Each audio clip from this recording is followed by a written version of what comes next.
तो hi dear student, आपका स्वागत है हमारे यूट्यूब चैनल पर।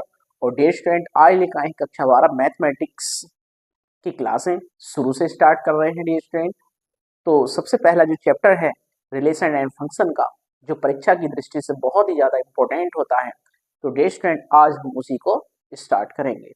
तो डियर स्टूडेंट, जो परिभाषाएं हैं सेट थ्योरी में क्या होता है, सेट थ्योरी में जो उसकी थ्योरी है, उसकी जो परिभाषाएं हैं, वो डियर स्टूडेंट बहुत जरूरी होती है याद करनी। उन्हीं का यूज करते हैं, जो हम सवाल करते हैं, जो भी क्वेश्चन होते हैं, तो हम उन्हीं परिभाषाओं का प्रयोग करके सवालों को हल करते हैं। तो सेट थ्योरी में डियर स्टूडेंट थ्योरी का विशेषकर ध्यान रखना है। तो डियर स्टूडेंट, आज चैप्टर नंबर 1 है, रिलेशन एंड फंक्शन स्टार्ट हो रहा है और बहुत ही ज्यादा इम्पोर्टेंट है। जो विभिन्न परीक्षाओं में भी इसके जो क्वेश्चन आते हैं, वो भी उस दृष्टि से भी बहुत ज्यादा ये इम्पोर्टेंट है। तो डियर स्टूडेंट, बने रहिए हमारे यूट्यूब चैनल पर और हमारे यूट्यूब चैनल को सब्सक्राइब कर लें, जिससे कि आपको नई नई वीडियोस मिलती रहें। तो देखिए डियर स्टूडेंट, जो पहला चैप्टर है रिलेशन एंड फंक्शन, यानी कि संबंध और फलन का, तो उसमें जो परिभाषाएं हैं वो क्या हैं देखते हैं। तो देखिए, सबसे जो पहली परिभाषा है समुच्चय की, क्योंकि डियर स्टूडेंट जो कक्षा 11 में हमने मैथमेटिक्स पढ़ा था, चैप्टर नंबर 1 था उसका सेट थ्योरी का, तो उसकी जो परिभाषाएं वही इसमें भी कुछ परिभाषाओं का प्रयोग होगा। तो सेट की यानी कि समुच्चय की हम परिभाषा देख लेते हैं। तो समुच्चय क्या है?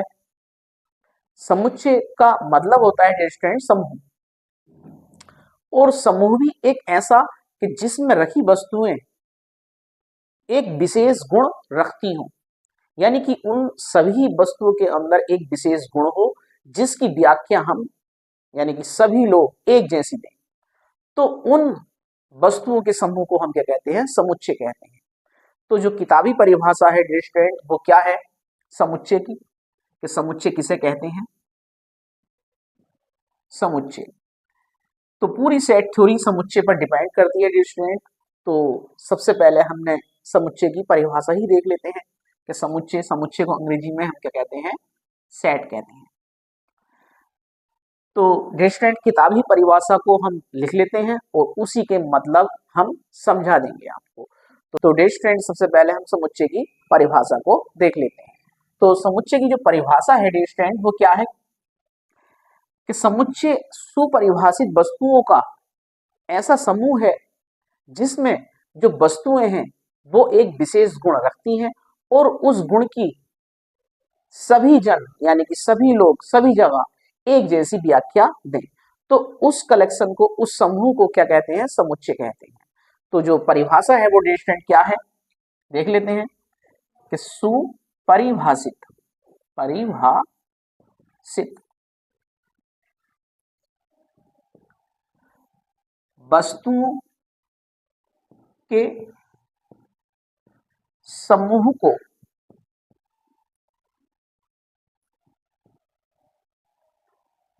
समुच्चय कहते हैं। अब स्टूडेंट, जो इसके वर्ड हैं, जो इसके शब्द हैं, उनका हमें मतलब बहुत अच्छी तरीके से पता होना चाहिए, जब भी परिभाषाएं समझ में आती है। तो यहाँ एक वर्ड आया है सुपरिभाषित, यानी कि एक ऐसी परिभाषा जो सभी जन एक जैसी दें। यानी कि हम कहीं भी किसी भी देश में चले जाएं तो उन वस्तुओं के जो समूह है उनकी सभी लोग परिभाषा एक जैसी दें। तो उस वस्तुओं के समूह को हम क्या कहते हैं डियर स्टूडेंट? समुच्चय कहते हैं। यानी कि अंग्रेजी की अगर बात करें तो ए वेल डिफाइंड कलेक्शन, कलेक्शन मतलब समूह, इकट्ठी कुछ चीजें हैं तो उसको हम क्या कहते हैं? समूह कहते हैं, कलेक्शन कहते हैं। तो well defined collection of object are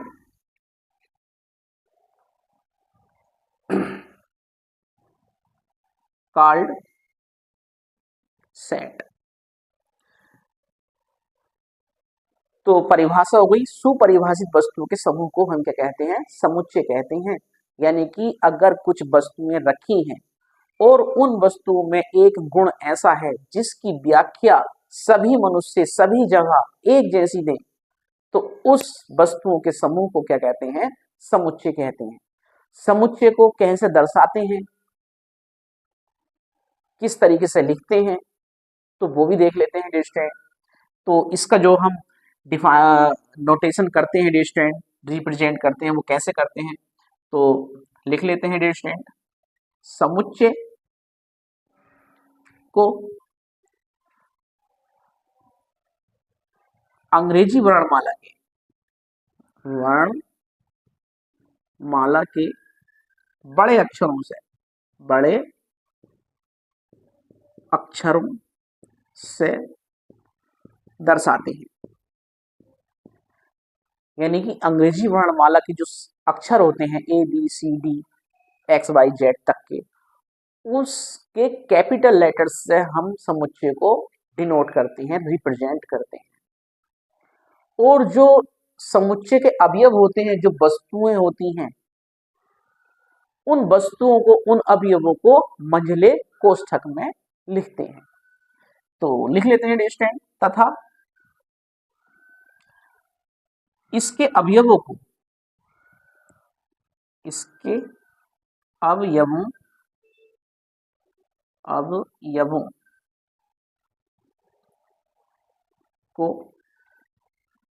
मंझले कोष्ठक, चिन्ह इस तरीके से होता है मंझले कोष्ठक का, में लिखते हैं। जैसे डियर स्टूडेंट एक समुच्चय है प्राकृतिक संख्याओं का। तो प्राकृतिक संख्याएं सभी जानते हैं डियर स्टूडेंट, 1 से लेकर अनंत तक की पूर्ण संख्याएं होती हैं, धनात्मक होती हैं। तो हम उन संख्याओं के समूह को अंग्रेजी वर्णमाला के अक्षर से दर्शा देते हैं और उन अवयवों को डियर स्टूडेंट मंझले कोष्ठक में लिख लेते हैं। अब डियर स्टूडेंट परिभाषा के अनुसार जो प्राकृतिक संख्याएं हैं, उनकी जो परिभाषा होगी वो प्रत्येक जगह डियर स्टूडेंट कैसी होगी, समान होगी। जैसे हमने बताया कि प्राकृतिक संख्याएं क्या होती हैं, प्राकृतिक संख्याएं पूर्ण संख्याएं होती हैं, धनात्मक होती हैं, 1 से लेके अनंत तक की पूर्ण संख्याएं होती हैं, और कैसी होती हैं, पॉजिटिव होती हैं। तो डियर स्टूडेंट यही डेफिनेशन हर एक जगह होगी, बस वर्ड क्या होंगे, चेंज हो सकते हैं, लेकिन अर्थ सबका एक ही जैसा होगा। तो ऐसी वस्तुओं के समूह को क्या कहते हैं, समुच्चय कहते हैं। तो और डियर स्टूडेंट कैसे दर्शाते हैं, किसी भी अक्षर से, कि जैसे हमने एक समुच्चय लिया और इसको हमने एक शब्दों के रूप में दिखा दिया रोस्टर विधि में, कि प्राकृतिक संख्याओं का समुच्चय। अब स्टूडेंट इसको सारणीन विधि से कैसे दिखाएंगे, तो क्या बताया, मंझले कोष्ठक में लिखेंगे और प्राकृतिक संख्याएं कितनी होंगी, 1 से लेकर अनंत तक की सभी पॉजिटिव पूर्णांक without zero, dot dot dot dot dot dot infinity तक। तो डियर स्टूडेंट अंग्रेजी वर्णमाला के कैपिटल लेटर से डिनोट करते हैं, मंझले कोष्ठक में अवयवों को लिखते हैं। तो ये हमारा एक तरीका होता है इसको समुच्चय को दर्शाने का। और परिभाषा, सुपरिभाषित वस्तुओं के समूह को क्या कहते हैं, समुच्चय कहते हैं। तो डियर स्टूडेंट जो परिभाषाएं हैं, उनके हमने जो शब्द हैं, उनके हमने मीनिंग यानी कि शब्दों का अर्थ बहुत ही ज्यादा इंपॉर्टेंट होता है सेट थ्योरी में। यानी कि जो हम रिलेशन एंड फंक्शन पढ़ेंगे उसमें परिभाषा ही मेन रोल प्ले करेंगी। तो डियर स्टूडेंट एक इसका स्क्रीनशॉट ले लीजिए। तो डियर स्टूडेंट कार्टेशियन प्रोडक्ट यानी कि कार्तीय गुणन, दो समुच्चय अगर दिए हों तो उनके अवयवों के गुणन को क्या कहते हैं, कार्टेशियन प्रोडक्ट कहते हैं। किस तरीके से करते हैं देखते हैं डियर स्टूडेंट। तो सबसे पहले हम क्या करते हैं, दो समुच्चय लेते हैं कि माना ए बराबर है 1,2,3 और दूसरा समुच्चय है बी बराबर a,b। अब स्टूडेंट जब हम कार्टेशियन प्रोडक्ट निकालते हैं इनका तो दो तरीके होते हैं। एक तो पहला तरीका है कि ए का गुणन बी से कर लें या बी का गुणन ए से कर लें। किस तरीके से रिप्रेजेंट करेंगे वो देखते हैं स्टूडेंट कि अगर हम करते हैं पहली कंडीशन में ए क्रॉस बी, कार्तीय गुणन को यानी कि Cartesian product of two sets A and B को रिप्रेजेंट करेंगे ए क्रॉस बी से। और डियर स्टूडेंट जो इसके अवयव हैं वो कैसे आएंगे, मंझले कोष्ठक में लिखेंगे और पेयर के रूप में लिखेंगे, युग्मों के रूप में लिखेंगे और उन युग्मों को क्या कहते हैं, क्रमित युग्म कहते हैं। तो जैसे हम ए क्रॉस बी कर रहे हैं तो ए के अवयव पहले और बी के बाद में, तो एक का गुणन होगा ए से, 1,a। इस तरीके से हम इसके अवयवों को लिखते हैं पेयर के रूप में। एक का ही गुणन होगा बी से, कोमा लगा के 1,b। अब स्टूडेंट जब एक का गुणन ए से भी हो गया बी से भी हो गया, अब दो का गुणन होगा इसी प्रकार से कि 2 का गुणन ए से, तो पेयर के रूप में लिखेंगे, गुणा के रूप में नहीं लिखेंगे, यानी कि 2,a। फिर 2,b, 2 का गुणन बी से भी हो गया। अब 3 से करेंगे डिस्टेंट कि 3,a और 3, डिस्टेंट क्या हो गया, b। तो ए क्रॉस बी में ए के अवयव पहले और बी के अवयव बाद में। और डियर स्टूडेंट ये जो समुच्चय बना है इसके जो अवयव हैं वो अवयव किस रूप में है, क्रमित युग्म के रूप में है, यानी कि पेयर के रूप में है, ऑर्डर्ड पेयर के रूप में है। जो इनका क्रम है वो इसमें डियर स्टूडेंट बहुत ही ज्यादा रोल है इसका।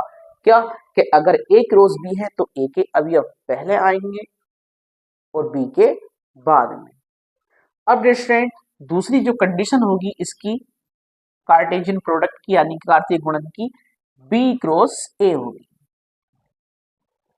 ए वो कैसे होगी, अब कि बी के अवयव पहले आएंगे, यानी कि ए का गुणन 1 से करेंगे, ए का गुणन 2 से करेंगे और फिर 3 से करेंगे, 3 पेयर बनाएंगे इस तरीके से।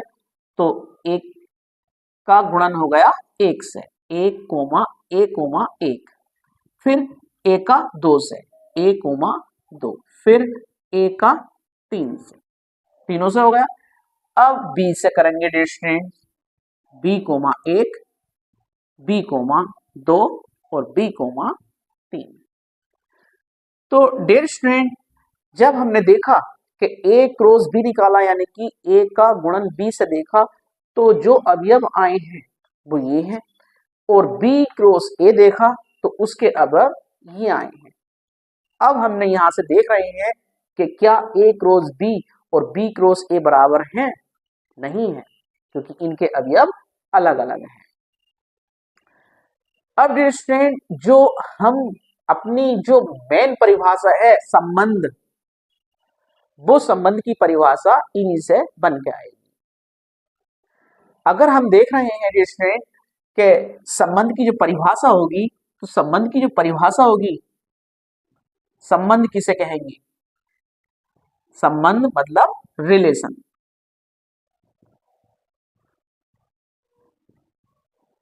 यही इसमें सबसे ज्यादा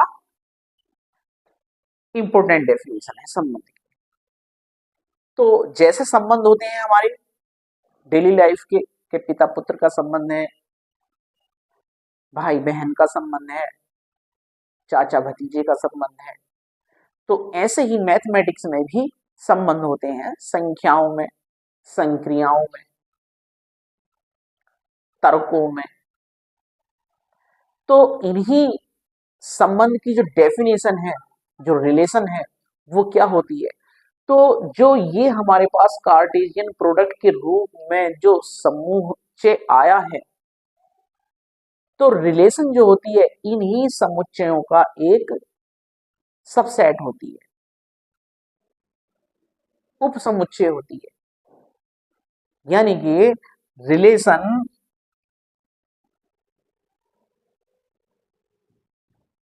रिलेशन यानी कि संबंध आर, आर से डिनोट करेंगे इसको। तो आर जो होगी वो क्या होगी, एक सबसेट होगी किसके, क्रमिक गुणन ए क्रॉस पी के। यह डिस्टेंट इक्वल भी इसके अवयव हो सकते हैं। यानी कि जो हमने ए क्रॉस बी के रूप में एक हमारे पास समुच्चय हुआ करेगा जो क्वेश्चन में होगा, और उसके जो अवयव होंगे वो डिस्टेंट पेयर के रूप में होंगे, क्रमिक युग्मों के रूप में होंगे। और उन अवयवों में जो संबंध होगा वो हम संबंध क्वेश्चन से ही लिया करेंगे, डिफाइन करेंगे। और जो डेफिनेशन है वो कैसे होगी डियर स्टूडेंट, जो रिलेशन आर होगी वो क्या होगी, उप समुच्चय होगी किसके, क्रमिक युग्म ए क्रॉस बी के। यानी कि जो क्वेश्चन में हमें समुच्चय दिया करेगा उसी का क्या होगी, वो उप समुच्चय होगी। तो डियर स्टूडेंट रिलेशन की एक बस यही छोटी सी परिभाषा है, बस ये ध्यान रखना है हमें कि रिलेशन क्या है। रिलेशन एक उप समुच्चय है, जो भी हमें समुच्चय देगा वो उस उप यानी कि उस समुच्चय का उप समुच्चय होगी। और डियर स्टूडेंट उसके जो अवयव होंगे लेस देन होंगे या डियर स्टूडेंट क्रमिक युग्मों के बराबर भी हो सकते हैं। तो डियर स्टूडेंट रिलेशन क्या है, एक संबंध है, और ऐसा संबंध है जो दिए गए समुच्चय का उप समुच्चय होगा। तो डियर स्टूडेंट एक इसका स्क्रीनशॉट ले लीजिए। अब डियर स्टूडेंट आते हैं रिलेशन कितने प्रकार के होते हैं। तो रिलेशन कई प्रकार के होते हैं, रिक्त संबंध भी होते हैं यानी कि एम्प्टी रिलेशन भी होते हैं, यूनिवर्सल रिलेशन भी होते हैं, और जो हम अपने कोर्स में आज यहाँ पर पढ़ेंगे, अपनी इस एक्सरसाइज में पढ़ेंगे, तो रिलेशन जो रिलेशन के यानी कि संबंध के प्रकार हैं वो क्या हैं, तीन प्रकार हैं। तो डियर स्टूडेंट अगर कोई एम्प्टी रिलेशन है यानी कि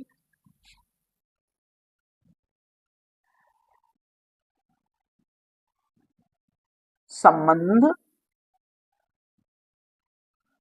रिलेशन के प्रकार, तो एम्प्टी रिलेशन है रिक्त संबंध,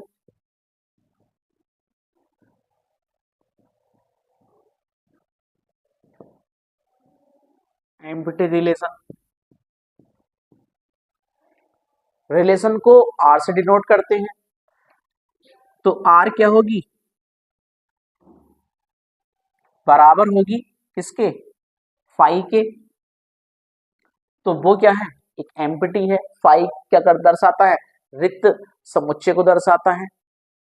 इसका मतलब क्या हुआ स्टूडेंट, कि जो रिलेशन है आर उसका कोई भी अवयव बिलोंग नहीं करता है किसे, ए क्रॉस बी को। तो डिस्टेंट आर क्या होगा, एक एम्प्टी रिलेशन होगा।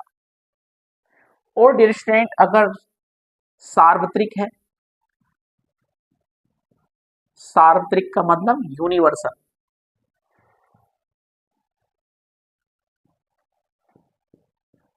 संबंध है, तो आर किसके बराबर होगी डिस्टेंट, आर बराबर होगी ए क्रॉस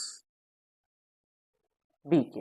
यानी कि जो रिलेशन में अवयव होंगे वो जो हमारा कार्टेशियन प्रोडक्ट के रूप का समुच्चय दिया होगा उसके जो अवयव होंगे उन अवयवों की संख्या और रिलेशन के अवयवों की संख्या कैसी होगी, इक्वल होगी। तो डिस्टेंट क्या होगा, वो रिलेशन सार्वत्रिक रिलेशन होगा। और जो हम अपनी जो एक्सरसाइज हैं उनमें जो रिलेशन के वाले क्वेश्चन पढ़ेंगे तो उसके अनुसार डियर स्टूडेंट 3 प्रकार के रिलेशन होंगे। क्या होंगे? तो डियर स्टूडेंट उसमें हम रिलेशन पढ़ेंगे 3 प्रकार के। कौन कौन से होंगे?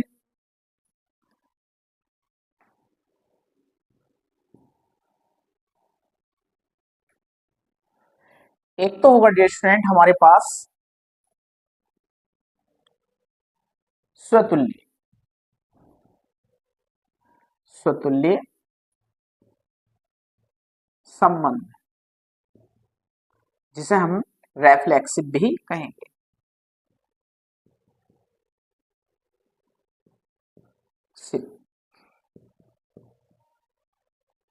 इसमें होता क्या है डियर स्टूडेंट? स्वतुल्य का मतलब क्या होता है? यानी कि अपने आप के बराबर।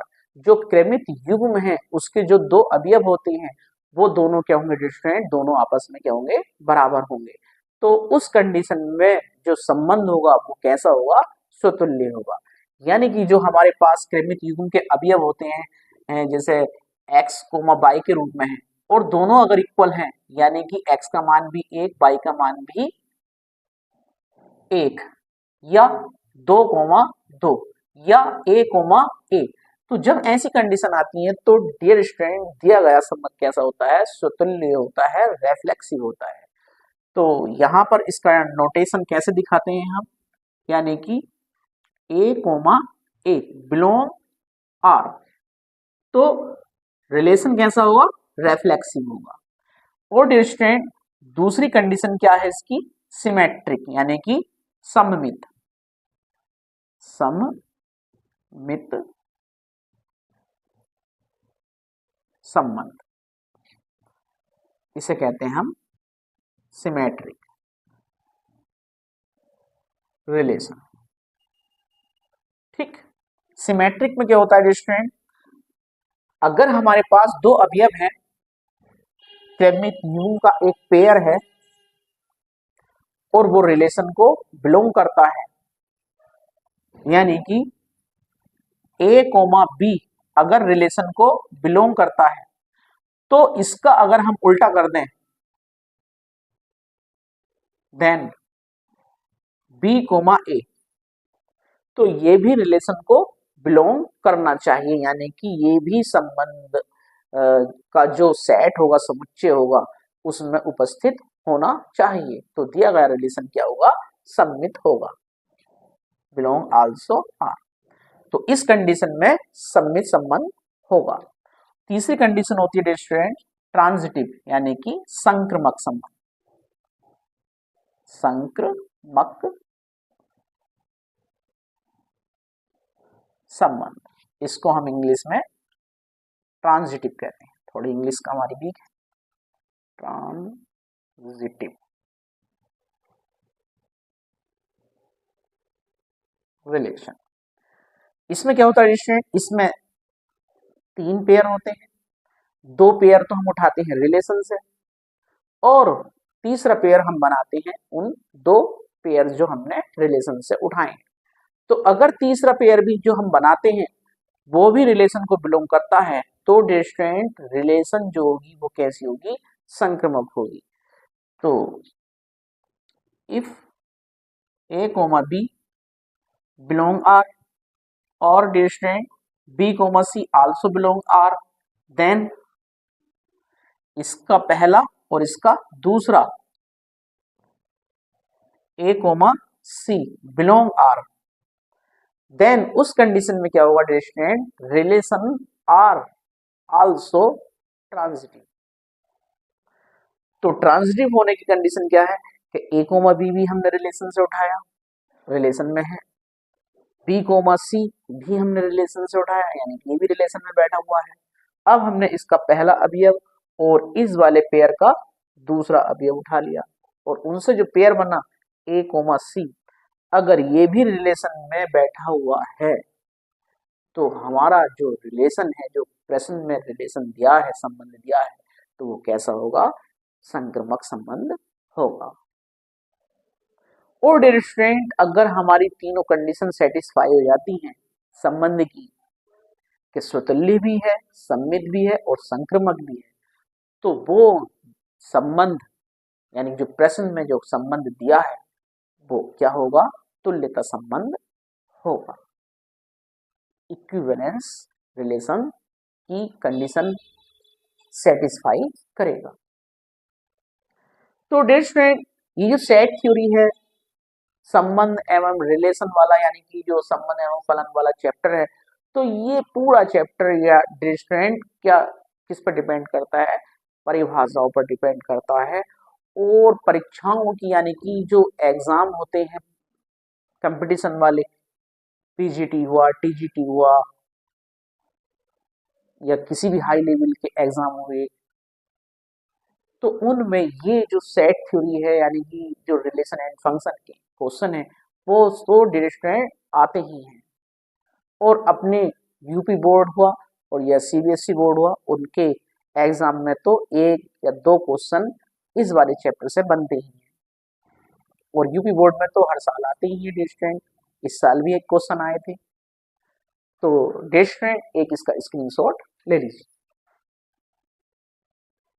तो देखिए डायरेक्ट, जो एग्जाम्पल है पहला वो क्या है कि मान लीजिए कि ए किसी बालकों के स्कूल का सभी विद्यार्थियों का एक समुच्चय है। दर्शाइए कि आर एक रिलेशन है और कैसी है कि ए कोमा बी यानी कि जो दो स्टूडेंट हैं, जो दो अवयव हैं समुच्चय के, उनमें क्या है रिलेशन के ऐसे हैं, सच दैट का चिन्ह है। तो सच दैट का मतलब होता है कि ए कोमा बी ऐसे हैं, कैसे हैं कि ए बी की बहन है। जो दो स्टूडेंट हैं ए और बी, उनमें क्या संबंध है डिस्टेंट, ए जो है वो बी की बहन है, यानी कि ए जो है वो बी की बहन है। तो ए क्या हो गई, गर्ल्स हो गई, और बी क्या हो गया, एक बालक हो गया, बॉयज हो गया। तो यही पर डिस्टेंट समझने का एक पॉइंट है, क्या है, उसने ये कह दिया कि ए क्या है, किसी बालकों के स्कूल के विद्यार्थियों का, यानी कि जो जितने भी विद्यार्थी हैं, समस्त विद्यार्थी हैं, उनका क्या है, एक समूह है, समुच्चय। तो अब हमारे पास जो रिलेशन दे रखी थी कि दो विद्यार्थी हैं हमने लिए हैं और उनमें क्या है संबंध है, ए बी की बहन है। और प्रश्न में कह दिया कि स्कूल के सभी बालकों का ए क्या है, समुच्चय है, तो बालक ही होने चाहिए थे। यहाँ बहन क्या आ गई, एक स्त्रीलिंग हो गई। तो यहाँ पर ही हम क्या पकड़ेंगे, अपने सवाल को पकड़ लेंगे देश में, क्या कि ऐसा रिलेशन जो समुच्चय दिया है हमारे क्वेश्चन में, तो ऐसा रिलेशन बन ही नहीं सकता कि ए बी की बहन हो जाए। उन विद्यार्थियों को यानी कि उन उस स्कूल के विद्यार्थियों का एक हम पेयर ले बनाए, यानी कि दो विद्यार्थियों को ले ले, और उनमें अगर हम संबंध देखें भाई बहन का, तो वो सेटिस्फाई नहीं होगा।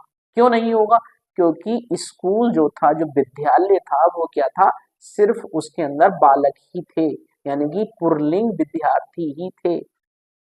रिलेशन के अनुसार इसमें एक स्त्रीलिंग है और एक पुल्लिंग है, तो ऐसा रिलेशन इस समुच्चय के द्वारा नहीं बन सकता। यही सेट थ्योरी है, यही जो परिभाषाएं हैं उनके अनुसार इसकी सेट थ्योरी है। तो हमने क्या देखा कि जो परिभाषा के अनुसार है, यानी कि जो हमारे रिलेशन के अनुसार है, वो ऐसी रिलेशन इस समुच्चय से हम नहीं बना सकते। तो आर क्या होगा डिस्टेंट, आर क्या होगा, जो आर है ये एक रिक्त संबंध होगा, यानी कि हम ऐसा संबंध बना ही नहीं सकते। तो डिस्टेंट जो हम आंसर लिखेंगे, इसका सॉल्यूशन करेंगे, तो उसमें क्या लिखेंगे, तो यहां लिखेंगे डिस्टेंट थ्योरी लिखनी है, चूंकि ए बालकों के स्कूल का एक समुच्चय है, समुच्चय है। जबकि जो रिलेशन दे रखी है डियर स्टूडेंट, जबकि दिए गए संबंध के अनुसार जो हमें पेयर दिया है, जो एक क्रमित युग्म दिया है, ए बी की बहन है, उसके अनुसार डियर स्टूडेंट ये पेयर क्या करेगा, इस समुच्चय को बिलोंग नहीं करेगा। तो dear student a comma b not belong करेगा आर को, तो आर क्या होगी, आर क्या होगी, रिक्त समुच्चय होगी, यानी कि रिक्त समुच्चय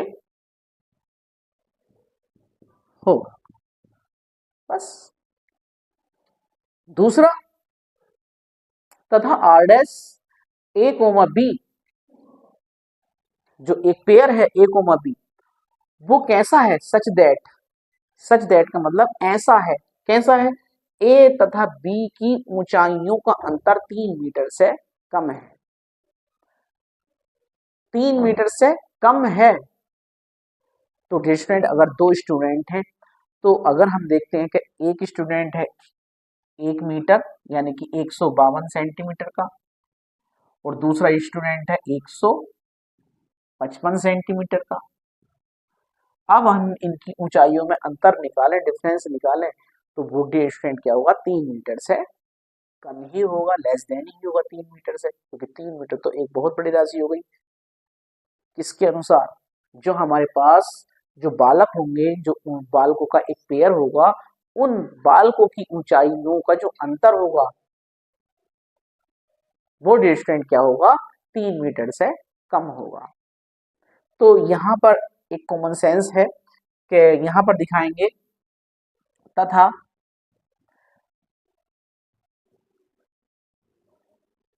संबंध आर डैश कितना है, ए कोमा बी सच दैट, यानी कि दो जो पेयर लिए हैं हमने, दो विद्यार्थी चुने हैं उस समुच्चय से, उन विद्यार्थियों की ऊंचाइयों में